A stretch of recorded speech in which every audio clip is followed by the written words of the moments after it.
La ciudad sin nombre, de Howard Phillips Lovecraft. Al acercarme a la ciudad sin nombre me di cuenta de que estaba maldita. Avanzaba por un valle terriblemente reseco bajo la luna y la vi a lo lejos emergiendo misteriosamente de las arenas, como aflora parcialmente un cadáver de una sepultura deshecha. El miedo hablaba desde las erosionadas piedras de esta vetusta superficie del diluvio, de esta bisabuela de la más antigua pirámide, y una obra imperceptible me repelía y me combinaba a retroceder ante antiguos y siniestros secretos que ningún hombre debía ver ni nadie se habría atrevido a examinar. Perdida en el desierto de Arabia se hallaba la ciudad sin nombre, ruinosa y desmembrada, con sus bajos muros semienterrados en las arenas de incontables años. Así debía de encontrarse ya antes de que pusieran las primeras piedras de Memphis y cuando aún no se habían cosido los ladrillos de Babilonia. No hay leyendas tan antiguas que recojan su nombre o la recuerden con vida, pero se habla de ella temerosamente alrededor de las fogatas y las abuelas cuchichean sobre ella también en las tiendas de los jeques, de forma que todas las tribus la evitan sin saber muy bien la razón. Esta fue la ciudad con la que el poeta loco Abdullah Khazred soñó la noche antes de cantar su dístico inexplicable. Que no está muerto lo que yace eternamente, y con el paso de los evos aún la muerte puede morir. Yo debía haber sabido que los árabes tenían sus motivos para evitar la ciudad sin nombre, la ciudad de la que se habla en extraños relatos, pero que no ha visto ningún hombre vivo. Sin embargo, desafiándolos, penetré en el desierto inexplorado con mi camello. Solo yo la he visto y por eso no existe en el mundo otro rostro que ostente las espantosas arrugas que el miedo ha marcado en el mío, ni se estremezca de forma tan horrible cuando el viento de la noche hace retemblar las ventanas. Cuando la descubrí en la espantosa quietud del sueño interminable, me miró estremecida por los rayos de una luna fría en medio del calor del desierto. Y al devolverle yo su mirada, olvidé el júbilo de haberla descubierto y me detuve con mi camello a esperar que amaneciera. 4 horas esperé hasta que el oriente se volvió gris. Se apagaron las estrellas y el gris se convirtió en una claridad rosácea orlada de oro. Oí un gemido y vi que se agitaba una tormenta de arena entre las piedras antiguas, aunque el cielo estaba claro y las vastas extensiones del desierto permanecían en silencio. Y de repente, por el borde lejano del desierto, surgió el canto resplandeciente del sol, a través de una minúscula tormenta de arena pasajera. Y en mi estado febril imaginé que de alguna remota profundidad brotaba un estrépito de música metálica, saludando al disco de fuego, como Memnon lo saluda desde las orillas del río. Me resonaba en los oídos y me bullía la imaginación mientras conducía mi camello lentamente por la arena hasta aquel lugar innominado, lugar que de todos los hombres vivientes únicamente yo he llegado a ver. Y vagué entre los cimientos de las casas y de los edificios, sin encontrar relieves ni inscripciones que hablasen de los hombres, si es que fueron hombres, que habían construido esta ciudad y la habían habitado hacía tantísimo tiempo. La antigüedad del lugar era malsana, por lo que deseé fervientemente descubrir algún signo o clave que probara que había sido hecha efectivamente por los hombres. Había ciertas dimensiones y proporciones en las ruinas que me producían desasosiego. Llevaba conmigo numerosas herramientas que caben mucho entre los muros de los olvidados edificios, pero mis progresos eran lentos y nada de importancia parecía. Cuando la noche y la luna volvieron otra vez, el viento frío me trajo un nuevo temor, de forma que no me atreví a quedarme en la ciudad, y al salir de los antiguos muros para descansar, una pequeña tormenta de arena se levantó detrás de mí, soplando entre las piedras grises a pesar de que brillaba la luna y casi todo el desierto permanecía inmóvil. Al amanecer desperté de una cabalgata de horribles pesadillas y me resonó en los oídos como un tañido metálico. Vi asomar el sol rojizo entre las últimas ráfagas de una pequeña tormenta de arena que flotaba sobre la ciudad sin nombre, haciendo más patente la quietud del paisaje. Una vez más me interné en las lúgubres ruinas que abultaban bajo las arenas como un ogro bajo su colcha, y de nuevo cavé en vano en busca de reliquias de la olvidada raza. A mediodía descansé y dediqué la tarde a señalar los muros, las calles olvidadas y los contornos de los casi desaparecidos edificios. Observé que la ciudad había sido efectivamente poderosa y me pregunté cuáles pudieron ser los orígenes de su grandeza. Me representaba el esplendor de una edad tan remota que Caldea no podría recordarla. Y pensé en Sarnath, la predestinada, ya existente en la tierra de Nar, cuando la humanidad era todavía joven y Enid excavada en la piedra gris antes de la aparición de los hombres. De repente llegó a un lugar donde la roca del subsuelo emergía de la arena formando un bajo acantilado, y vi con alegría lo que parecía prometer nuevos vestigios del pueblo antediluviano. Toscamente talladas en la cara del acantilado aparecían las inequívocas fachadas de varios edificios pequeños o templos achaparrados, cuyos interiores conservaban quizá numerosos secretos de edades incalculablemente remotas, aunque las tormentas de arena habían borrado hacía tiempo los relieves que sin duda exhibieron en su exterior.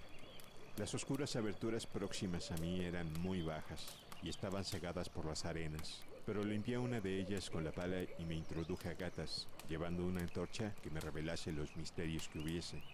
Una vez en el interior, vi que la caverna era efectivamente un templo y descubrí claros signos de la raza que había vivido y practicado su religión antes de que el desierto fuese desierto. No faltaban altares primitivos, pilares y nichos, todo singularmente bajo, y aunque no veía esculturas ni frescos, había muchas piedras extrañas, claramente talladas en forma de símbolos por algún medio artificial. Era muy extraña la baja altura de la cámara cincelada, ya que apenas me permitía estar de rodillas, pero el recinto era tan grande que la antorcha revelaba una parte solamente. Algunos de los últimos rincones me producían temor, ya que determinados altares y piedras sugerían olvidados ritos de naturaleza repugnante e inexplicable, que hicieron que me preguntase qué clase de hombres podían haber construido y frecuentado semejante templo. Cuando hube visto todo lo que contenía el lugar, salí gateando otra vez, ansioso por averiguar lo que pudieran revelarme los templos. La noche se estaba echando encima, pero las cosas tangibles que había visto hacían que mi curiosidad fuese más fuerte que mi miedo. Y no huí de las largas sombras lunares que me habían intimidado la primera vez que vi la ciudad sin nombre. En el crepúsculo limpié otra abertura y encendiendo una nueva antorcha me introduje a rastras por ella. Y descubrí más piedras y símbolos enigmáticos, pero todo era tan vago como en el otro templo. El recinto era igual de bajo, aunque bastante menos amplio, y terminaba en un estrecho pasadizo en el que había oscuras y misteriosas hornacinas. Y me encontraba examinando estas hornacinas cuando el ruido del viento y mi camello turbaron la quietud y me hicieron salir a ver qué había asustado al animal. La luna brillaba intensamente sobre las primitivas ruinas, iluminando una densa nube de arena que parecía producida por un viento fuerte, aunque decreciente, que soplaba desde algún lugar del acantilado que tenía ante mí. Sabía que era este viento frío y arenoso lo que había inquietado al camello, y estaba a punto de llevarlo a un lugar más protegido, cuando alcé los ojos por casualidad y vi que no soplaba viento alguno en lo alto del acantilado. Esto me dejó asombrado y me produjo temor otra vez, pero inmediatamente recordé los vientos locales y súbitos que había observado anteriormente durante el amanecer y el crepúsculo, y pensé que era cosa normal. Supuse que provenía de alguna grieta de la roca que comunicaba con alguna caverna, y me puse a observar el remolino de arena a fin de localizar su origen. No tardé en descubrir que salía de un orificio negro de un templo bastante más al sur de donde yo estaba, casi fuera de mi vista. Eché a andar contra la nube sofocante de arena en dirección a dicho templo, y al acercarme descubrí que era más grande que los demás y que su entrada estaba bastante menos obstruida de arena dura.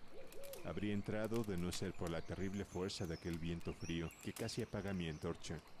Brotaba furioso por la oscura puerta, suspirando misteriosamente mientras agitaba la arena y la esparcía por entre las espectrales ruinas. Poco después empezó a amainar y la arena se fue aquietando poco a poco, hasta que finalmente todo quedó inmóvil otra vez, pero una presencia parecía acechar entre las piedras fantasmales de la ciudad, y cuando alcé los ojos hacia la luna, me pareció que temblaba, como si se reflejara en la superficie de unas aguas trémulas. Me sentía más asustado de lo que podía explicarme, aunque no lo bastante como para reprimir mi sed de prodigios. Así que tan pronto como el viento se calmó, crucé el umbral y me introduje en el oscuro recinto de donde había brotado el viento. Este templo, como había imaginado desde el exterior, era el más grande de cuantos había visitado hasta el momento. Probablemente era una caverna natural, ya que lo recorrían vientos que procedían de alguna región interior. Aquí podía estar completamente de pie, pero vi que las piedras y los altares estaban tan bajos como los de los otros templos. En los muros y en el techo observé por primera vez vestigios del arte pictórico de la antigua raza, curiosas rayas onduladas hechas con una pintura que casi se había borrado o descascarillado, y en dos de los altares vi con creciente excitación un laberinto de relieves curvilíneos bastante bien trazados. Al alzar en alto la antorcha, me pareció que la forma del techo era demasiado regular para que fuese natural, y me pregunté qué prehistóricos escultores habrían trabajado en este lugar. Su habilidad técnica debió de ser inmensa. Luego, una súbita llamarada de la caprichosa antorcha me reveló lo que había estado buscando: el acceso a aquellos abismos más remotos de los que había brotado el inesperado viento. Sentí un desvanecimiento al descubrir que se trataba de una puerta pequeña, artificial, cincelada en la sólida roca. Metí la antorcha por ella y vi un túnel negro de techo bajo y abovedado que se curvaba sobre un tramo descendiente de toscos escalones, muy pequeños, numerosos y empinados. Siempre veré esos peldaños en mis sueños, ya que llegué a saber lo que significaban. En aquel momento no sabía si considerarlos peldaños o meros apoyos para salvar una pendiente demasiado pronunciada. La cabeza me daba vueltas, agobiada por locos pensamientos, y parecieron llegarme flotando las palabras y advertencias de los profetas árabes a través del desierto, desde las tierras que los hombres conocen a la ciudad sin nombre que no se atreven a conocer. Pero solo vacilé un momento antes de cruzar el umbral y empezar a bajar precavidamente por el empinado pasadizo con los pies por delante, como por una escala de mano. Solo en los terribles desvaríos de la droga o del delirio puede un hombre haber efectuado un descenso como el mío. El estrecho pasadizo bajaba interminablemente como un pozo espantosamente fantasmal, y la antorcha que yo sostenía por encima de mi cabeza no alcanzaba a iluminar las ignoradas profundidades hacia las que descendía. Perdí la noción de las horas y olvidé consultar mi reloj, aunque me asusté al pensar en la distancia que debía de estar recorriendo. Había giros y cambios de pendiente. Una de las veces llegué a un corredor largo, bajo y horizontal, donde tuve que arrastrarme por el suelo rocoso con los pies por delante, sosteniendo la antorcha cuando daba de sí la longitud de mi brazo. No vi altura suficiente para permanecer de rodillas. Después me encontré con otra escalera empinada y seguí bajando interminablemente mientras mi antorcha se iba debilitando poco a poco, hasta que se apagó. Creo que no me di cuenta en ese momento porque, cuando lo noté, aún la sostenía por encima de mí, como si me siguiera alumbrando. Me tenía completamente trastornado esa pasión por lo extraño y lo desconocido que me había convertido en un errabundo en la tierra y un frecuentador de lugares remotos, antiguos y prohibidos. En la oscuridad me venían en pensamientos súbitos fragmentos de mi amado tesoro de saber demoníaco. Frases del árabe loco al-Hazred, párrafos de las pesadillas apócrifas de Damasius y sentencias infames del delirante Meslomun de Gautier de Metz. Repetía citas extrañas y murmuraba cosas sobre Afasiad y los demonios que bajaban flotando por el Oxus. Más tarde, recité una y otra vez la frase de uno de los relatos de Lord Dunsany, la sorda negrura del abismo. En una ocasión en que el descenso se volvió asombrosamente pronunciado, repetí con voz monótona un pasaje de Tomás Moro hasta que tuve miedo de recitarlo más. Un pozo de tinieblas negro, tomo un caldero de brujas, lleno de drogas lunares de eclipse destiladas. Al inclinarme a mirar, si podía bajar el pie, por ese abismo vi abajo, hasta donde alcanzaba la mirada, negras paredes lisas como el cristal, recién acabadas de pulir, y con esa negra pez que el trono de la muerte derrama por sus bordes viscosos. El tiempo había dejado de existir por completo cuando mis pies tocaron nuevamente un suelo horizontal y llegué a un recinto algo más alto que los dos templos anteriores que, ahora, estaban a una distancia incalculable por encima de mí. No podía ponerme de pie, pero podía enderezarme arrodillado, y en la oscuridad me arrastré y gateé de un lado para otro al azar. No tardé en darme cuenta de que me encontraba en un estrecho pasadizo en cuyas paredes se alineaban numerosos estuches de madera con el frente de cristal. Al descubrir en semejante lugar paleozoico y abismal objetos de cristal y madera pulimentada, me produjo un estremecimiento, dadas sus posibles explicaciones. Al parecer, los estuches estaban ordenados a lo largo del pasadizo a intervalos regulares y eran oblongos y horizontales, espantosamente parecidos a ataúdes por su forma y tamaño. Cuando traté de mover uno o dos, a fin de examinarlos, descubrí que estaban firmemente sujetos. Comprobé que el pasadizo era largo y seguía adelante con rapidez, emprendiendo una carrera a cuatro patas que habría parecido horrible de haber habido alguien observándome en la oscuridad. De vez en cuando me desplazaba a un lado y a otro para palpar mis alrededores y cerciorarme de que los muros y las filas de estuches seguían todavía. El hombre estaba tan acostumbrado a pensar visualmente que casi me olvidé de la oscuridad, representándome el interminable corredor monótonamente cubierto de madera y cristal como si lo viese.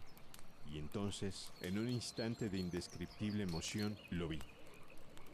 No sé exactamente cuándo lo imaginado se fundió a la visión real, pero surgió gradualmente un resplandor delante de mí. Y de repente me di cuenta de que veía los oscuros contornos del corredor y los estuches a causa de alguna desconocida fosforescencia subterránea.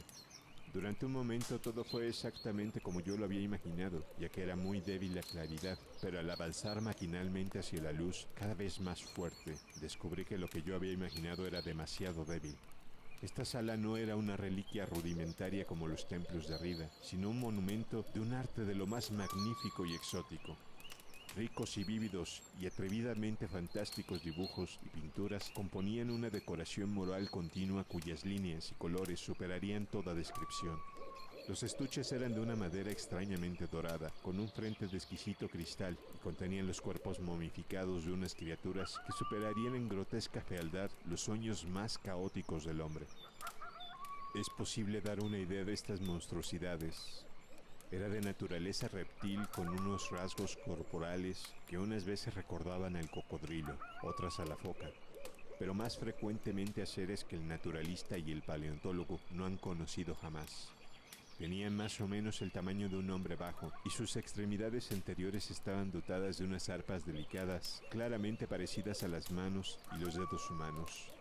Pero lo más extraño de todo eran sus cabezas, cuyo contorno transgredía todos los principios biológicos conocidos. No hay nada a lo que aquellas criaturas se pueda comparar con propiedad. Fugazmente, pensé en seres tan diversos como el gato, el perro dogo, el mítico sátiro y el ser humano.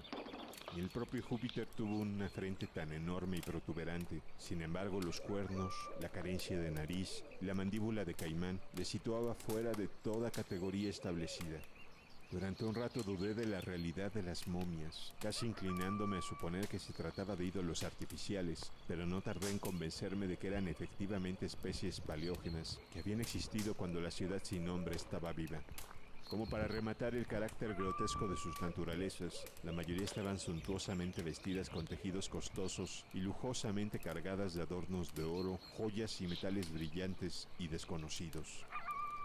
La importancia de estas criaturas reptiles debió ser inmensa, ya que estaban en primer término, entre los extravagantes motivos de los frescos que decoraban las paredes y los techos. El artista las había retratado con inigualable habilidad en su propio mundo, en el cual tenían ciudades y jardines trazados según sus dimensiones, y no pude por menos de pensar que su historia representada era alegórica, revelando quizás el progreso de la raza que las adoraba. Estas criaturas, me decía, debían de ser para los habitantes de la ciudad sin nombre lo que fue la loba para Roma, o los animales totémicos para una tribu de indios. Siguiendo esta teoría pude descifrar someramente una épica asombrosa de la ciudad sin nombre, la crónica de una poderosa metrópoli costera que gobernó el mundo antes de que África surgiera de las olas, y de sus luchas cuando el mar se retiró y el desierto invadió el fértil valle que la mantenía. Vi sus guerras y sus triunfos, sus tribulaciones y derrotas, y después su terrible lucha contra el desierto, cuando miles de sus habitantes, representados aquí alegóricamente como grotescos reptiles, se vieron empujados a abrirse camino hacia abajo, excavando la roca de alguna forma prodigiosa en busca del mundo del que les había hablado sus profetas. Todo era misteriosamente vívido y realista, y su conexión con el impresionante descenso que yo había efectuado era inequívoco. Incluso reconocía los pasadizos. Al avanzar por el corredor hacia la luz más brillante, vi nuevas etapas de la épica representada. La despedida de la raza que había habitado tal ciudad sin nombre y el valle hacía unos 10 millones de años. La raza cuyas almas se negaban a abandonar los escenarios que sus cuerpos habían conocido durante tanto tiempo, en los que se habían asentado como nómadas durante la juventud de la tierra, tallando la roca virgen de aquellos santuarios en los que no habían dejado de practicar sus cultos religiosos. Ahora que había más luz, pude examinar las pinturas con más detenimiento y recordando que los extraños reptiles debían de representar a los hombres desconocidos, pensé en las costumbres imperantes en la ciudad sin nombre. Había muchas cosas inexplicables. La civilización, que incluía un alfabeto escrito, había llegado a alcanzar, al parecer, un grado superior al de aquellas otras inmensamente posteriores de Egipto y de Caldea, aunque noté omisiones singulares. Por ejemplo, no pude descubrir ninguna representación de la muerte o de las costumbres funerarias, salvo las escenas de guerra, de violencia o de plagas. Así que me preguntaba por qué esta reserva respecto de la muerte natural. Era como si hubiesen abrigado un ideal de inmortalidad como una ilusión esperanzadora. Más cerca del final del pasadizo había pintadas escenas de máximo exotismo y extravagancia. Vistas de la ciudad sin nombre que ahora contrastaban con su despoblación y su creciente ruina, y de un extraño y nuevo reino paradisíaco hacia el que la raza se había abierto camino con sus cinceles a través de la roca. En estas perspectivas, la ciudad y el valle desierto aparecían siempre a la luz de la luna, con un halo dorado flotando sobre los muros derruidos y medio revelando la espléndida perfección de los tiempos anteriores, espectralmente insinuada por el artista. Las escenas paradisíacas eran casi demasiado extravagantes para que resultaran creíbles, retratando un mundo oculto de luz eterna, lleno de ciudades gloriosas y de montes y valles etéreos. Al final, me pareció ver signos de un anticlímax artístico. Las pinturas se volvieron menos hábiles y mucho más extrañas, incluso que las disparatadas de las primeras. Parecían reflejar una lenta decadencia de la antigua estirpe, a la vez que una creciente ferocidad hacia el mundo exterior del que las había arrojado el desierto. Las formas de las gentes, siempre simbolizadas por los reptiles sagrados, parecían ir consumiéndose gradualmente, aunque su espíritu, al que mostraban flotando por encima de las ruinas bañadas por la luna, aumentaba en proporción. Unos sacerdotes flacos, representados como reptiles con atuendos ornamentales, maldecían al aire de la superficie y a cuantos seres lo respiraban. Y en una terrible escena final se veía un hombre de aspecto primitivo, quizá un pionero de la antigua Irem, la ciudad de los pilares, en el momento de ser despedazado por los miembros de la raza anterior. Recuerdo el temor que la ciudad sin nombre inspiraba a los árabes, y me alegré de que, más allá de este lugar, los muros grises y el techo estuviesen desnudos de pinturas. Mientras contemplaba el cortejo de la ciudad mural, me fui acercando al final del recinto del techo bajo hasta que descubrí una entrada de la cual subía la luminosa fosforescencia.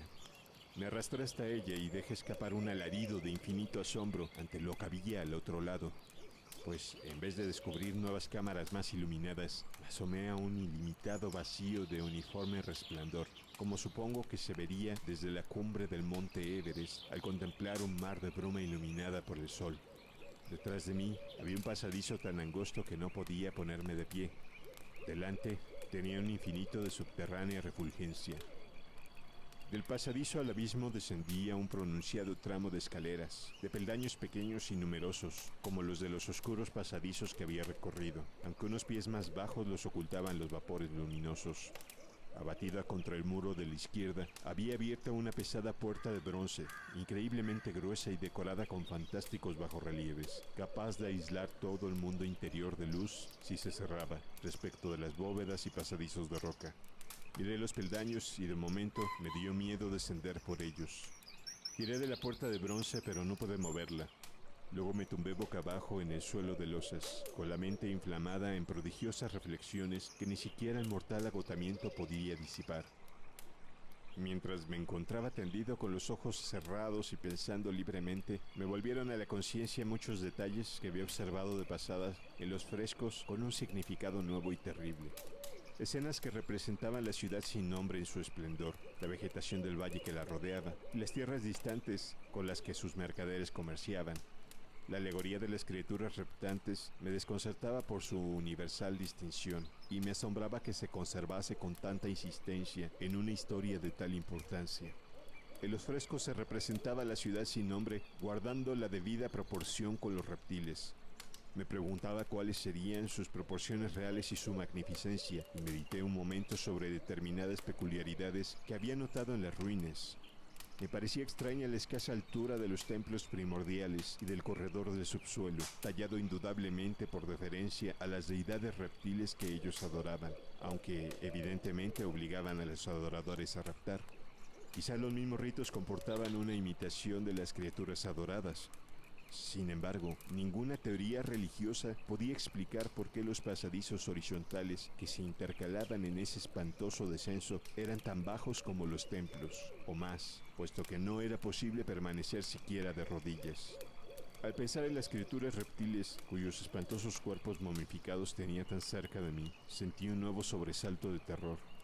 Las asociaciones de la mente son muy extrañas, y me encogí ante la idea de que, salvo el pobre hombre primitivo despedazado de la última pintura, la mía era la única forma humana, en medio de las numerosas reliquias y símbolos de vida primordial. Pero en mi extraña y errabunda existencia el asombro siempre se imponía a mis temores, pues el abismo luminoso y lo que podía contener planteaban un problema valiosísimo para el más grande explorador.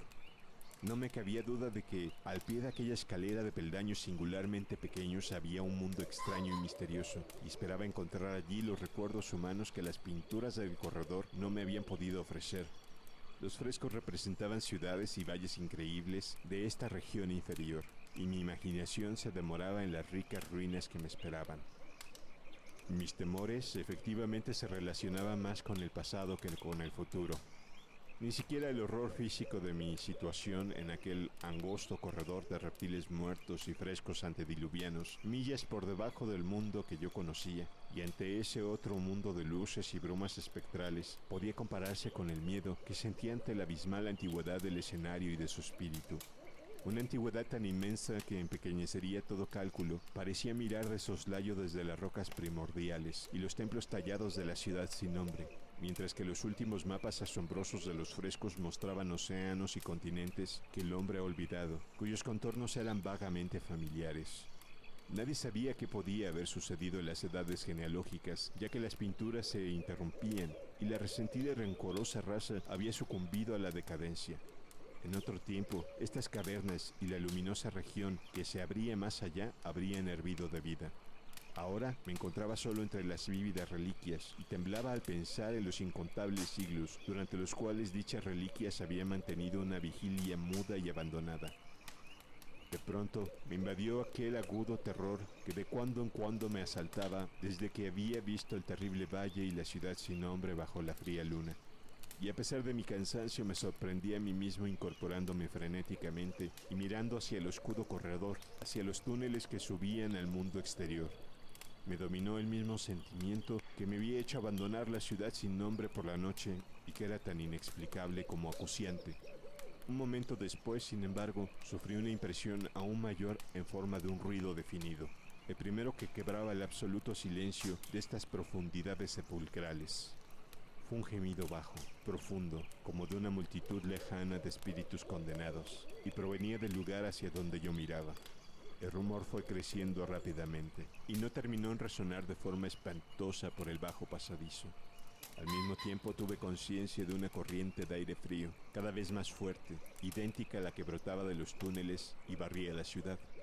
El contacto de ese viento pareció devolverme el equilibrio, porque instantáneamente recordé las súbitas ráfagas que se levantaban en torno a la entrada del abismo en el amanecer y el crepúsculo, una de las cuales efectivamente me había revelado los túneles secretos. Consulté mi reloj y vi que faltaba poco para amanecer, así que me preparé para resistir el vendaval que regresaba a su caverna, del mismo modo que había salido al atardecer. Mi miedo disminuyó otra vez, ya que un fenómeno natural tiende a disipar las lucubraciones sobre lo desconocido. Cada vez entraba con más violenta el quejumbroso y aullante viento de la noche, precipitándose en el abismo subterráneo. Me dejé caer de nuevo boca abajo y me agarré vanamente al suelo, temiendo que me arrastrara por la puerta y me precipitara en el abismo fosforescente. No me había esperado una furia semejante, y al darme cuenta de que, en efecto, me iba deslizando por el suelo hacia el abismo, me asaltaron 1000 nuevos terrores imaginarios. La malignidad de aquella corriente despertó en mí increíbles figuraciones, una más que me comparé con un estremecimiento a la única imagen humana del espantoso corredor, al hombre despedazado por la desconocida raza, porque los zarpazos demoníacos de los torbellinos parecían contener una furia vindicativa tanto más fuerte cuanto que me sentía casi impotente. Cerca del final, creo que grité frenéticamente, casi enloquecido.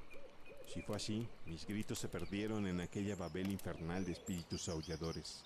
Traté de retroceder arrastrándome contra el torrente invisible y homicida, pero no podía afianzarme siquiera, y seguía siendo arrastrado lenta e inexorablemente hacia el mundo desconocido. Por último, se me debió de trastornar la razón, y empecé a balbucear, una y otra vez, aquel inexplicable dístico del árabe loco Abdul al-Hasred, que soñó con la ciudad sin nombre. Que no está muerto lo que yace eternamente, y con el paso de los evos, aún la muerte puede morir. Solo los ceñudos y severos dioses del desierto saben lo que ocurrió en realidad, qué forcejeos y luchas sostuve en la oscuridad, y a qué ábado me guió de nuevo la vida, donde siempre habré de recordar y estremecerme cuando sopla el viento de la noche, hasta que el olvido o algo peor me reclame. Fue monstruoso, inmenso, antinatural, más lejos de cuanto el hombre pueda concebir, salvo en las primeras horas silenciosas y detestables de la madrugada, cuando uno no puede dormir. He dicho que la furia del viento era infernal, cacodemoníaca, y que sus voces eran espantosas a causa de una perversidad reprimida durante eternidades de desolación. Luego estas voces, aunque delante de mí seguían siendo caóticas, imaginó mi cerebro enfebrecido que adoptaban forma articulada detrás y allá en la tumba de unas antigüedades muertas hacía innumerables evos, leguas debajo del mundo diurno de los hombres. Oí horribles maldiciones y gruñidos de demonios de extrañas lenguas. Al volverme, vi recortarse contra el éter luminoso del abismo lo que no podía verse en la oscuridad del corredor. Una horda pesadillesca de seres que se precipitaban, de demonios semitransparentes distorsionados por el odio, grotescamente ataviados y pertenecientes a una raza que nadie había podido confundir, la de las criaturas reptiles de la ciudad sin nombre. Cuando se calmó el viento, me envolvió la negrura más absoluta de las entrañas de la tierra, porque detrás de la última de las criaturas, la gran puerta de bronce se cerró de golpe con un estruendo ensordecedor de música metálica, cuyos ecos descendieron hasta el mundo distante para saludar al sol naciente, como lo saluda Memnon desde las orillas del Nilo. Fin.